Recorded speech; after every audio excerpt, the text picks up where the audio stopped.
we'll do the live thing first. Like,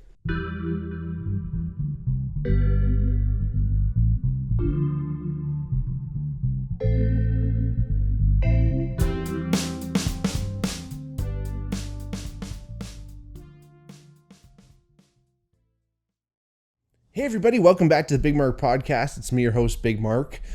If it's your first time listening, welcome. If you want to support the podcast, go check us out at our Patreon at patreon.com/thebigmarkpod. You can also follow along on our Instagram at the Bigmark Podcast, or on our Twitter at the Bigmark Pod. Reach out to us there if you'd like.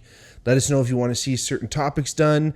If you want to come on the podcast, again, like I said, I like to have a nice little combination of solo and guests. I've been doing a lot of these solo ones lately, so I haven't forgotten about you if I've never asked you, and don't be afraid if you want to come on. I'd love to have you on. We got to set something up, so let's do it. Like I said, it's going to be another solo one today, and I'm really looking forward to it. It's a topic today that a lot of people have gotten into. Maybe it's not something a lot of people know that I'm into so much. I mean, a lot of my friends probably know a little bit of this about me, but I really love cooking. I really love barbecuing, baking, in the kitchen, oven, whatever it takes. But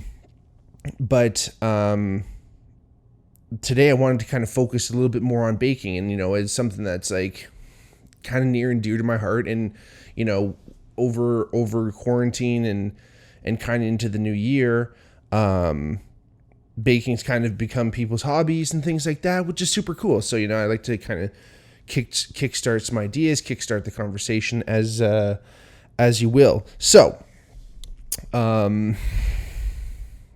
like I said, it's kind of a part of the trinity of cooking, if you want to split like just cuisine into three categories. I'm sure there's many more categories, but we got the barbecue, which is great, and some people really only think that they can just do barbecue, and it's kind of like, there's a lot more to it, and there's technicalities to that. It's not like you're using that you're using special tools, you're using special implements for barbecue, where in the kitchen, where traditional, whether it's in restaurants or at home, more traditional kind of cuisine, where obviously that varies widely, but I think, again, I love that. It's a big part of cuisine, obviously, main part of cuisine, if you will. Main courses, breakfast, all that stuff, dessert. And then obviously when you're getting more into dessert, you're going to get into more of that kind of baking thing. Pastry chefs. That's why I have pastry chefs that are different than other chefs. And I think, again, those big three, if you want to split it up into that, I think that's, everyone kind of feels maybe a strength or a weakness between those three. And like I said, I have an interest in all of them, and potentially, my strengths and weaknesses lie in one more so than the other, but I definitely love them all probably equally. And that love really came from, growing up with my grandmother, with my parents off at work and stuff. My grandmother used to watch me at home a lot when I was a little kid, and my sister when she was born. But my grandmother loved to cook. She was from Lithuania. She actually worked in the kitchen at McMaster University in the residences there, getting the students fed up. And traditional style stuff from Lithuania was her kind of specialty. Cabbage rolls, things like that. She was never really one to make pierogi from scratch, but basically everything else, potato pancakes, all types of stuff, bulvinu blinu in Lithuanian. But she just was very passionate about cooking, and we used to watch cooking shows. And this is like the Food Network, essentially. This was, late 90s, early 2000s, when kind of the Food Network was still the Food Network. Today, when you kind of turn on the Food Network, shout out Food Network, you kind of get more cooking game shows and, Gordon Ramsay yelling at people and Chopped and elimination shows and kids doing things as well. And don't get me wrong, back when I was watching it too, there was like Iron Chef and other more contest-based shows, but the meat and potatoes, pun intended, of the Food Network was like these literal cooking shows where it was like instructional videos to make different recipes. And there's all these different chefs, your Jamie Olivers, your Alton Brown's my man. Shout out Alton Brown on Good Eats. Rachel Ray was in the mix. Barefoot Contessa. That big, huge, tall chef guy who's Canadian. Mario Batali. All these Licensed to Grill was this great show. It had this awesome chef, and it was basically pure barbecue. That was an awesome show. Bobby Flay. Again, this is the mix that we had back in the day. Emeril Lagasse being one of the main ones that my grandmother loved, and we used to watch him. And again, it was the chefs, obviously being television chefs, were extremely passionate. It was awesome to watch, and I learned techniques and things. Again, I mention Good Eats because I find Alton Brown, and again, shout out Alton Brown, because the way he really took that whole idea of the instructional video to the max. And I really appreciate science and all that stuff too. And Alton Brown kind of broke down things in a pretty scientific way that probably not everyone would necessarily appreciate. But again, it really gave me that kind of interest in what was the nitty gritty happening in the food. Because when you're cooking, it's this interesting mixture. Like, and I think this goes for all of them, for any style of cooking, is that, there's a certain balance of kind of science and art there, right? You are putting different ingredients together and kind of coming up with something, making them into something new. It's kind of an alchemistic kind of pursuit where, you're kind of turning lead into gold in certain scenarios, and that takes heat, surface area, pressure in certain circumstances. All these different things come into cooking, and these are all scientific processes. But then you have presentation, and then you have ratios if you want to break it down again.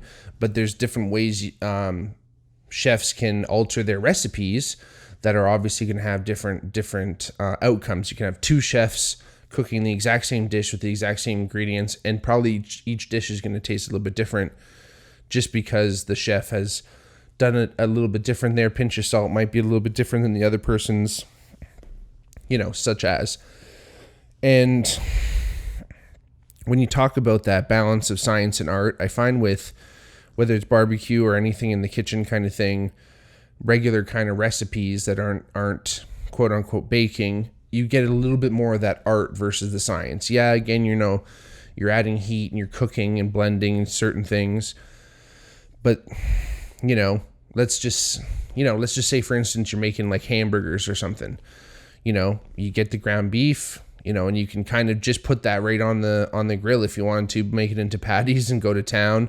Or you can go the old school way, go meatloaf style with, breadcrumbs and binder and egg and that whole thing, and you mix it together. You don't really need a recipe for some of that stuff, right? Like, you can kind of figure it out. You can add it here and there. You can adjust on the fly. You don't need to literally weigh and measure and measuring cups and scales and figure that out perfectly for it to work. Baking, however, I find is way more on that science side where, you have to be very exact with your measurements. I know exactly what goes into bread, which we're going to talk a lot about today. But I couldn't just eyeball a recipe because, there's certain ingredients in there that, again, if we're talking chemistry, if we're talking chemical reactions, cookies, for instance, to take baking soda, for instance, sodium bicarbonate, very common scientific ingredient, if you will, in a lot of chemical reactions. It's a base, it's, makes a lot of things happen. It's, again, more on that kind of science aspect. Don't get me wrong, presentation and certain things with dessert and baking can also be just as beautiful, which of course where the artistry comes in a little bit more. But the very basics of the baking, scientific in nature. My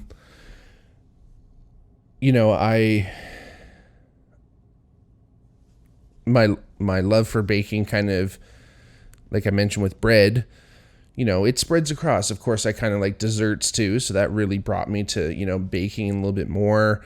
You can bake a lot of like edible desserts, marijuana edible desserts, with cannabis butter, which you can make. You can kind of basically when you do end up cooking, if you do cook with weed, a lot of times you want to make a base. You don't want to necessarily add the weed just to the recipe. Let's say you're just cooking a cake. You don't want to just throw weed in there.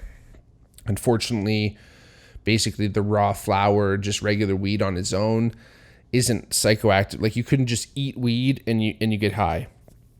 It needs to be heated to break down some of these, I guess they call it decarboxylating the weed. And that happens when you smoke it, vape it, whatever, heat it to a certain degree, and it releases some of those cannabinoids.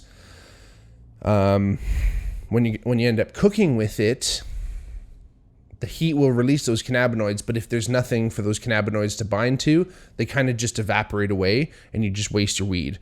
So you need fats, because the cannabinoids will bind to these fat molecules. So butter, coconut oil, things like that. So whatever kind of recipes you're using, if they're using some type of oil or butter, it's better to turn that said oil or butter into weed oil or butter. Which, there's many recipes out there. Honestly, the easiest thing in the world that I've ever learned, you just get butter, like a whole brick of butter, throw in as much weed as you want. Depends on how potent you want your edibles to be, and you just like leave it on low and let it just simmer on low, like as low as possible while it's still simmering, and just leave it for a few hours, and then just strain it out with cheesecloth, put it in a little container. And then I've also done it where you melt the butter in water as well, and I guess that somehow does it. And then when you strain it out, the butter rises to the top, and then you can take it out of the water. I don't know what the benefits of that are. I've tried that before, but I couldn't see. I guess it doesn't overheat the butter potentially, because with the butter, it's almost like a double boiler in that sense, where it doesn't have like, with the water, it's not like complete contact with the pot, so it's less chance of burning it potentially.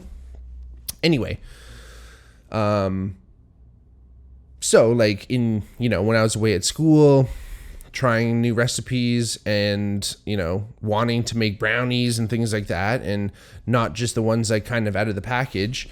When I'd make weed butter or whatever, I'd try out these new recipes, and I was starting to make bundt cakes and stuff. And not everything I made was laced with weed.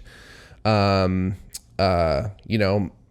I guess I just developed a reputation that if I did have friends over and I offered them a baked good, they would usually ask me if it has weed in it or not. And, it was probably about a 50-50 shot whether it did or not. Because again, I just kind of caught the bug and just got into baking more in my, I guess, fourth year. Went away to on a trip with my parents to Europe. We went to Amsterdam, and we went to this wicked little bakery called Winkel or Winkle with a W. Kind of like in the heart of Amsterdam, like near the tulip market. The people who owned our Airbnb told us about this place. And we go there, huge line, like out the door, little tiny cafe kind of thing, where they have this little outdoor seating area, patio. And we go in, and they're basically serving coffee, tea, peppermint tea, which is literally just like a mug fresh peppermint and hot water with a little honey if you wanted. And then they're serving this pie. And our the owner of our Airbnb had mentioned, you have to try this apple pie they have. And we're like, okay, cool, apple pie. So we go in there and they're serving this pie. And this pie is thick. I'm talking 3.5 inches thick, 12-inch foot diameter pie. Big, thick. They're chopping out huge slices, hitting it with whipped cream on the top, serving it out. And they're just moving people in and out. So my pops goes in, he goes and grabs everyone some stuff. We sit down, we start munching. And it is one of the most unique pies I've ever had. It wasn't really like flaky crust like we're used to here for pies. It was like basically like cookie crust. And then basically just apples. It wasn't like apple filling where it's like kind of like gooey. It was like just chopped up apples with like a slightly citrusy flavor. And then the whipped cream on top was amazing. So I was like, oh man, this is delicious. I got to make this when I get home. So when I got home, I scoured the internet trying to figure out, if anyone's ever recreated it. Someone like on Pinterest had recreated it exactly from the place. And I tried out the recipe and it was like basically bang on. There was some adjustments I've had to make over the years, but like I can basically recreate this. I'm very much looking forward to going back to Amsterdam. My parents have moved to Germany. And when I'm out there and visiting them, hopefully I get a chance because they're in West Germany, pretty close to the Netherlands border. So hopefully a little trip over there will be nice to try that pie again to see how close I've gotten, because it's been a few years since I've been over there. So hopefully the recipe still holds up. But again, it's like, these are the things that, watching these cooking shows and shout out Anthony Bourdain and again, I mentioned Mario Batali again, these chefs that traveled the world and were able to try these recipes in places all over the world, and it just gives you so much inspiration. And I know a lot of chefs around the world have traveled for that purpose alone. And again, I think bringing stuff home with you is really special. And again, that just speaks to the magic of travel. But it just fuels, and, on that same trip, we went to Berlin and Warsaw. And going to Warsaw, had some of the best food in my life. And whether that was nostalgia and just kind of feeling like a kinship to some of that culture and that food, or again, it was just different ingredients, different care put into the food still that maybe sometimes lacks over here, different standards of the ingredients as well, like less preservatives, things like that definitely adds to the whole thing. And again, you're traveling, the whole setting is so different, right? So anyway, again, bringing that stuff home is so cool, and it just fuels that love. And again, I knew that pie from tasting it, and I wish I could recreate it, but I had to find this recipe. And again, that's the thing with baking, is that it's just so specific that when you do it, you got to make sure you measure out everything perfectly, right? And that's so important. So I mentioned bread a little bit before, and I call it the 2020 bread craze. So there was a little bit of a blip, if you will, in bread making popularity. And it happened during COVID quarantine. It only makes sense because you're at home. It was hard to find some of these staples out there. The idea that you can make bread really easily from scratch with almost no ingredients, you don't even necessarily need yeast, started to permeate the zeitgeist, if you will. So like if you went to grocery stores, like there's no instant yeast on the shelf anymore. Bread flour was really sparse to come by. It was really tough. You start looking into the process and you're like, man, it's a little bit involved. Like you can't just like kind of like bake bread and just throw it in the oven. There are certain recipes that you can do that, but it's not going to be exactly, you're not going to get necessarily a loaf you want. And there's white bread loaves, and there's, again, those are more instant yeast based, and then there's sourdough loaves. And that's what most people were kind of talking about, when you don't even need yeast. So you can essentially create something that's called a starter, and that will allow you to start a loaf, or start the dough for bread every time you go to use it.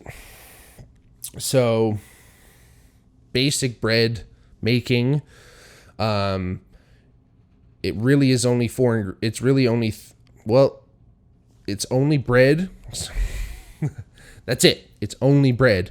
Now, the only ingredients are water, flour, salt, and yeast.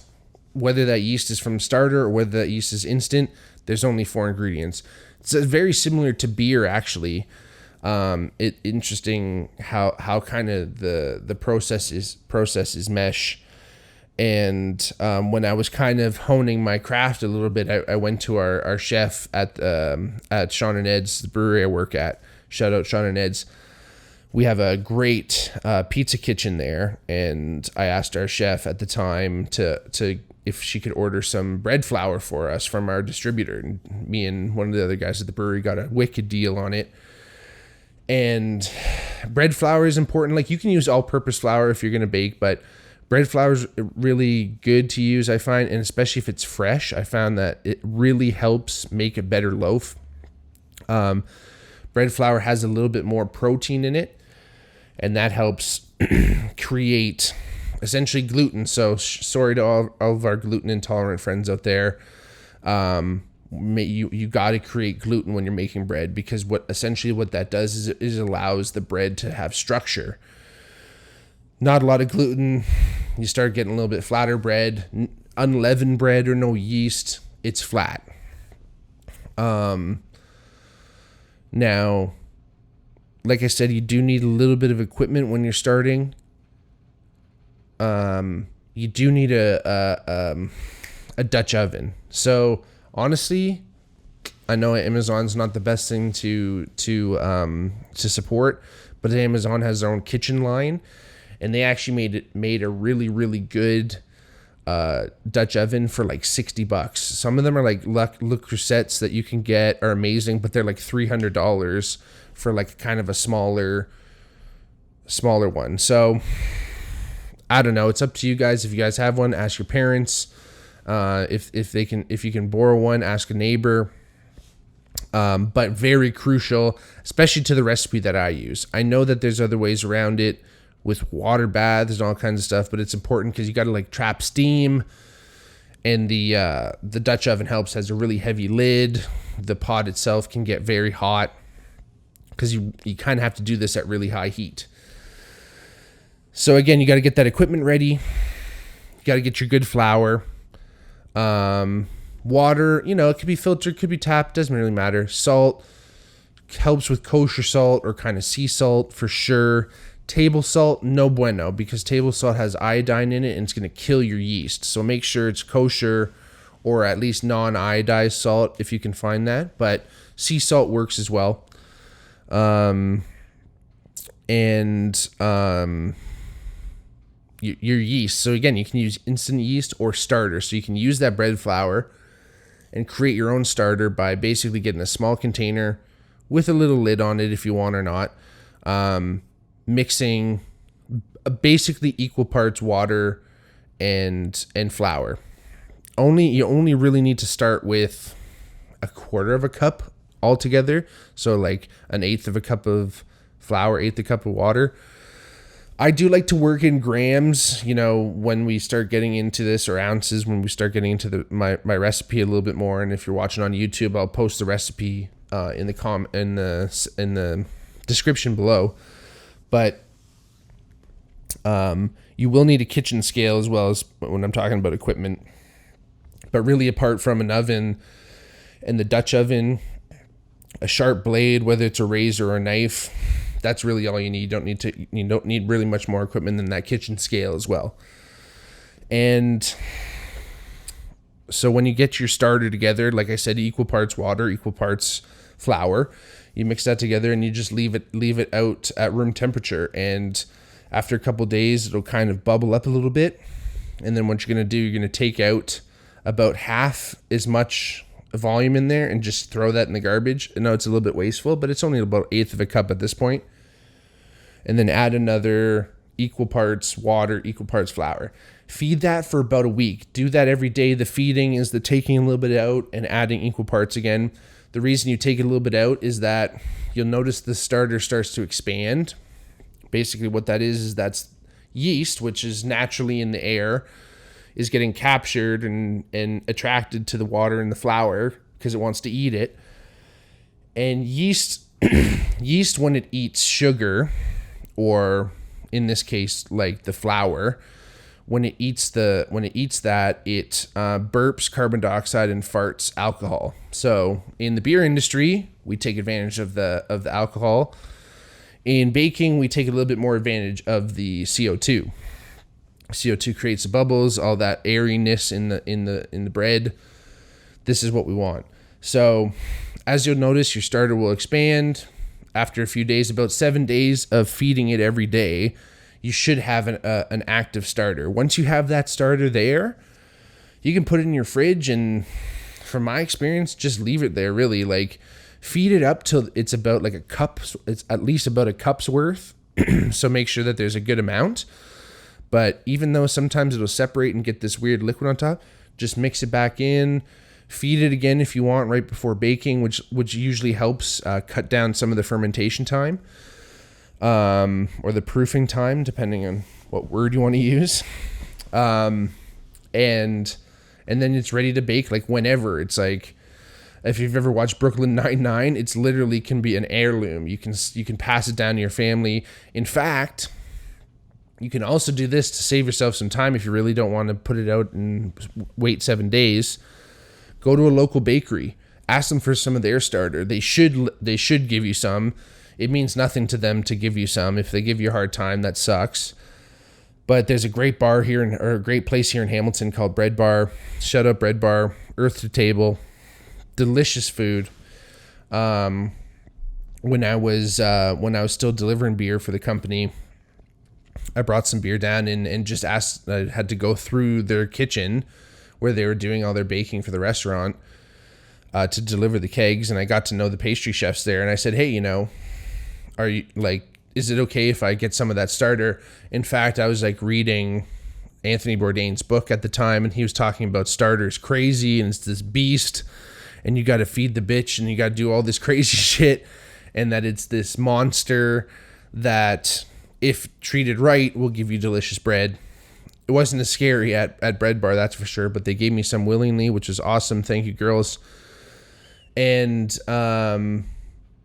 basically, yeah, it was off to the races. I fed it. I've basically kept it alive since. So it's definitely probably only has some traces of those original colonies and a little bit more of what I've now added to it. But again, that's kind of how it started.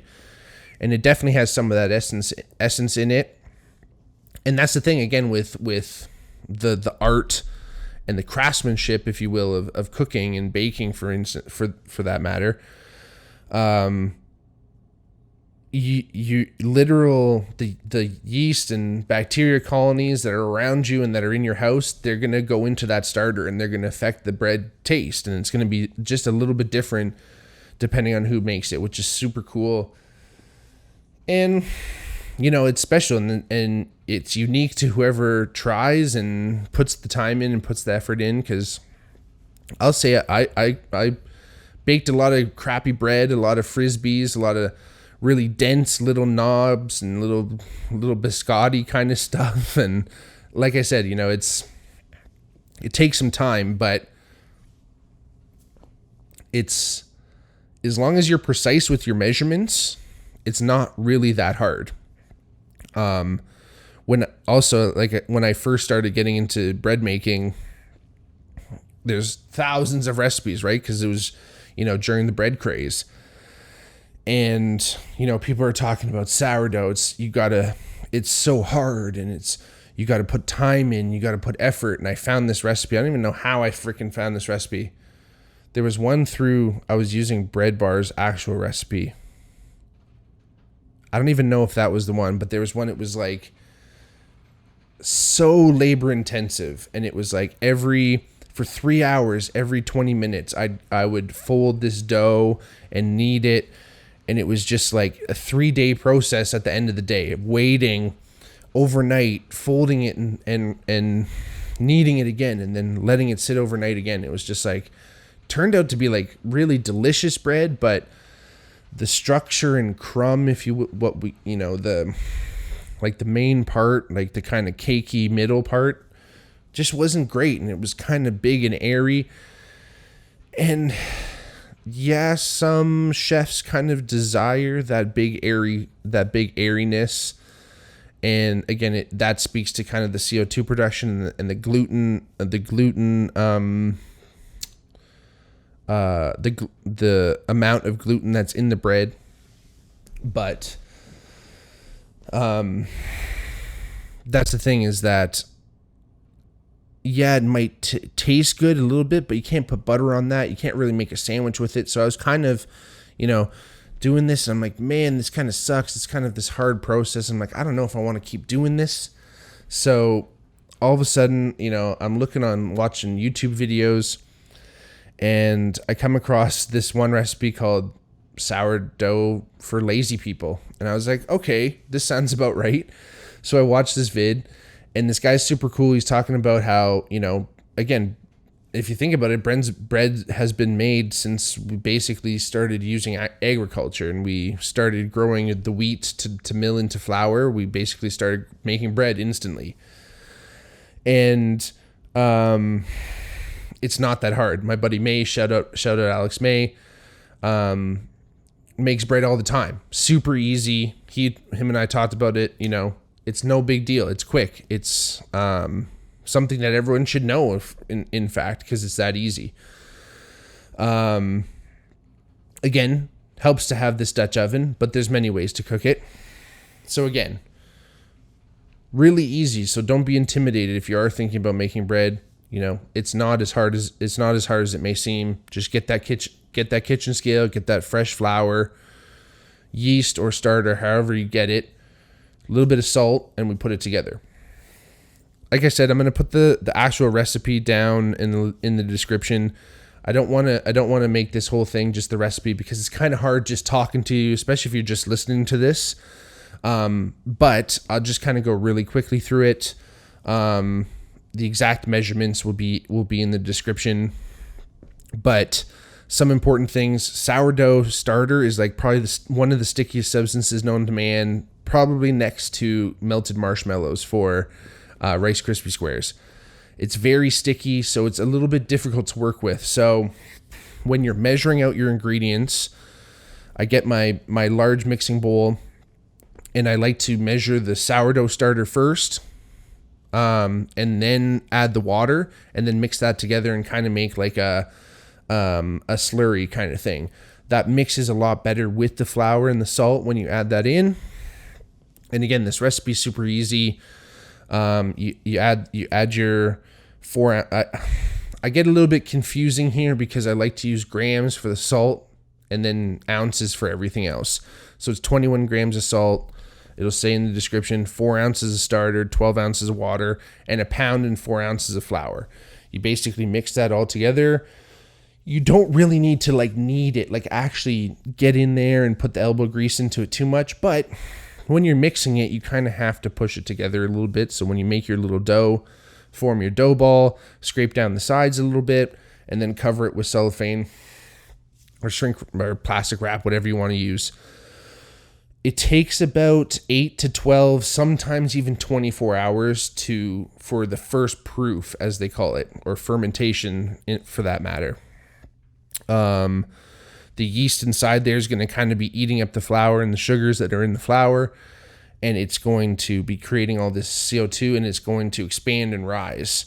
When it's about twice the size of its original little ball, you take it out and then you shape it. So when you're shaping, you just want to make sure you get a lot of flour on your hands, a little bit on the surface, not too much, because you don't want to add too much flour back into the dough, but get a little bit on your hands so it doesn't stick. And then you're just going to kind of fold it. You're going to pull the dough towards yourself, and it forms into a slight ball. Turn the dough, tuck the outsides underneath. You want to kind of imagine like you're creating an outer skin for the dough. And then what you're going to do is you're going to put that inside a floured bowl. If you want to use just the same size bowl, mixing bowl, with a tea towel in there with lots of flour, just so it doesn't stick. And then just lay the dough in there upside down, cover it with the tea towel, let it sit for at least another 4 hours. The thing with bread, the longer you let it sit, the more, especially sourdough, and the same process, you can do the same process if you're going to use yeast or a starter. Instant yeast, same idea with the water or starter. You're going to want to, like I said, the longer it sits and ferments, the more that kind of sour, really like bready flavor you're going to get. So if you want a little bit lighter tasting, at least for only 4 hours, you can wait on that second proof. It's going to expand a little bit more again. And then while all this is happening if you're waiting 4 hours, when there's only an hour left, start up the oven, because you want to get the oven up to 500 degrees. So usually that takes a little bit of time, and then you want the oven to be at 500 for a little bit of time, because what you're going to do is you're actually going to put your Dutch oven into the oven as it's heating up, because you want that Dutch oven to be at about 500 as you're putting the dough inside it. So the oven's coming up to temperature. You got your dough sitting there. Once it's at 500 for about 20 minutes, pull that hot. It's going to be really hot, so make sure you got your UV gloves on. Shout out UV glove. You're going to want to pull that out. It's going to be piping hot. Close the oven. Take the lid off the Dutch oven. Put a little parchment in there. I find that helps with sticking. It shouldn't stick too much anyway, even if you put flour down, but parchment really helps. Take that dough out of the bowl from upside down. Put it right side up, so you should have that nice, smooth kind of surface there. Take a sharp knife or a razor, whatever you want to do, and make an X in the top. What that's going to do is allow for a little bit of steam to escape where you want it to. If you don't make that X, escape's going to kind of shoot out wherever it wants to in the crust. And sometimes that can be called a blowout, and it might just be out of the side. It might be out of wherever. So it might just be an ugly looking loaf. But that classic X on top gives that sourdough appearance. And this recipe here, you're basically going to get like a boule, like a round ball. And you can cook in different shapes, but you have to cook in different shape containers, but you actually have to shape the dough in a certain way. So anyway, I like this way. It's a lot easier just to make a round bun, if you will, loaf. So you throw that in there, piping hot Dutch oven, make your X on top, lid back on, throw it back in that hot oven, but bring it down to 425, half an hour in there, take the lid off, another 10 to 15, depending on how dark you want the crust. And that's the thing, is that it's all really up to you. You can have a really nice light loaf. Usually after that half an hour, the bread itself is cooked on the inside. The last few minutes is more just to get the color of the crust on the outside. You can use a proofing basket as well, which is this other kind of basket in the second stage before you put it in the Dutch oven, and it'll give it a nice little design on top. But other than that, there's no real advantage. So, pulling that out, put in the Dutch oven, half an hour in there with the lid on, 10 to 15 with it off. Pull it out and make sure you let your bun, your loaf sit there for a bit, because it's just when you're cooking, it's just not really it's not really gonna kind of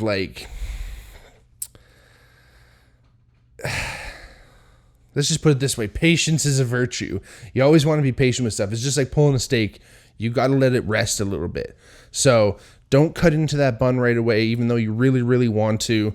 Let it rest. Let things kind of cool down a little bit, solidify. And trust me, you're going to have a great bread after. And like I said, I don't want anyone to be intimidated by this. It's difficult just telling you in the audio. I'm obviously just sitting here in the studio. I'm not in front of the kitchen. Hey, maybe someday that'll be some Patreon content is being right in the kitchen. I'll take you guys through. There it is. That's gonna happen for sure. We'll actually bake the bread and then we'll do a little cooking segment. That'll be super fun. A la Emeril Lagasse. Bam. But anyway, like I said, patience is a virtue with cooking. No matter what, take your time. Love what you do because your hands will transfer that energy into whatever you're cooking. So use it as time to meditate through movement as a form of yoga, and go out there and try it and try new recipes and ask your friends and share new things. And again, ask for tips and talk. Ask me, I'll let you know, and let's create a little conversation about it. And again, there's nothing better than just classic bread and butter. Makes great sandwiches, makes everything else, but there's a reason why they call it bread and butter. And something when it's nice and warm still after you let it rest for a little bit and you try that, it's just satisfying. It's there's a bad rap about carbs and bread, but when there's only 4 ingredients in it and you know exactly where all they came from, where all those ingredients came from, there's something special about that. The smell is amazing. And now we're getting more into these fall months. It's nice to get that oven going, feel the warmth, get everybody around and share some of that fresh bread, because hey, without any preservatives, it doesn't last too long, but the way it tastes, it won't last that long. So get out there and try it. Let me know how it goes. If you like the podcast, please rate it. Please follow us. Please subscribe. Doesn't cost you any money. If you want to support the podcast in any way, check us out on Patreon. You can support us there in different tiers depending on what you want to see. And again, we thank you so much for listening. I can't thank everyone enough, and I do this for you guys, and you guys are the best. And I can't wait for the next one. I can't wait for the next guest, and it's gonna be amazing. I got some shows coming up this fall too. There's gonna be coffee houses at the brewery, so you're gonna be hearing more about that. Can't wait to do a little bit more music. It's gonna be great. But again, thank you so much for listening. I love you all. We'll talk to you soon. Peace.